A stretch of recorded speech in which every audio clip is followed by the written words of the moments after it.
In this exercise tutorial, I'm going to be showing you how to do a barbell bench press, and I'm going to be showing you how to do this on a squat rack.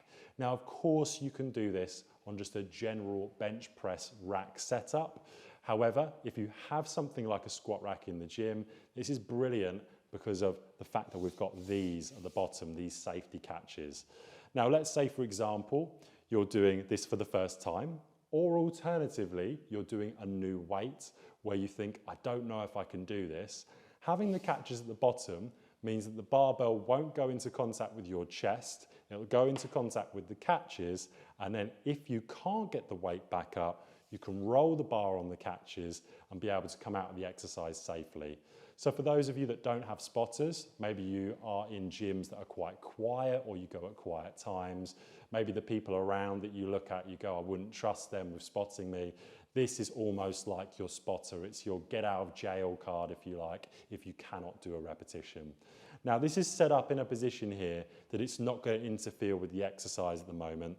That's because I've got no weight on the bar. I know that I can do this weight because there's nothing on it.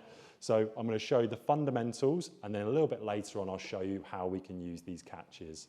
Now, first thing I want you to do actually consists of this bench. So the bench has to be in the middle of the squat rack. If it's slightly off to the side or diagonal, you're going to be completely skew width when you're doing your actual repetitions. Feet are at hip width apart, and the first thing I do as a bit of a habit is I place my hand behind my head because I do not want my head to hit the bar. From this position, I know that I'm in the right position for me because I've got this bar in line with my chest. What I also want to do is make sure the bar height is not too far where I'm having to bring my shoulders out to be able to bring it off the rack, the barbell off the rack. I don't want it to be too low where I'm having to do almost a full repetition to get the bar off the rack. This is really important because when I finish my repetition, I want to be able to come up, extend the arms, directly back and directly down. So I don't want to be able to come back and it hits the top of the catches here. I want it to slide nicely up, in and down. So especially with heavy weight, that's going to be really nice to know that you've got the trust in the squat rack that when you bring the arm back, it's going to sit nicely in those catches. Now, in terms of position, once you've got the feet hip width apart, I then want you to extend through your upper chest. And what that's going to do, it's then going to create a slight arch in your lower back. You should have enough of an arch in the lower back where you can fit your hand into the small of your back, but not too much where you can fit 2 or 3 hands in that gap. Now from here, I'm going to bring my shoulder blades together. So I'm going to retract my shoulder blades. That's going to push my shoulders back. It's going to give me a better contraction during my repetitions and start to protect my shoulder as well. Now, in terms of position, when you're coming into your hand grip, just slightly wider than shoulder width. I'm going to bring the barbell up and out. And what I want to be aiming for here is when I come down slowly, I'm coming down until I hit my chest and I'm in the line of my nipples. So this is nipple line coming down to the height of my nipples of the chest and then back up.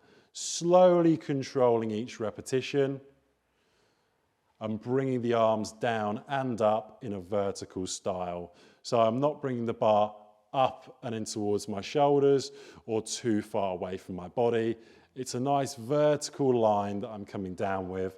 And once I'm done, bar back, bar down. You'll notice there that I'm coming down to my chest. Let's say I have a weight on that I've never done before and I'm thinking, I don't know if I can do this. I don't want to have the barbell stranded on my chest. So what I can do is I can use these. I'm going to bring them up into a position now that that's going to hit, the barbell's going to hit this before it hits my chest. Let's say my repetition went wrong. So feet hip width apart. I come down, bring the bar in line with the middle of my chest. From here, I've got my hand grip, got that arch in my lower back. I'm pushing through my heels, creating a bit of traction here and contraction in my quadriceps. Let's say I come down. I can't do the repetition. I can't come up. Notice how it's hit the rack before it's hit my chest. I can then slide this down and I can come up. So I've safely done that repetition. It means that I've got that get out of jail card. This is essentially my spotter, and it means that I'm not going to have a health and safety risk. The last thing that you want to do is be stranded with the barbell on your chest with a really heavy weight. Now you'd repeat this for your desired amount of sets and repetitions, and that is how to do a barbell bench press.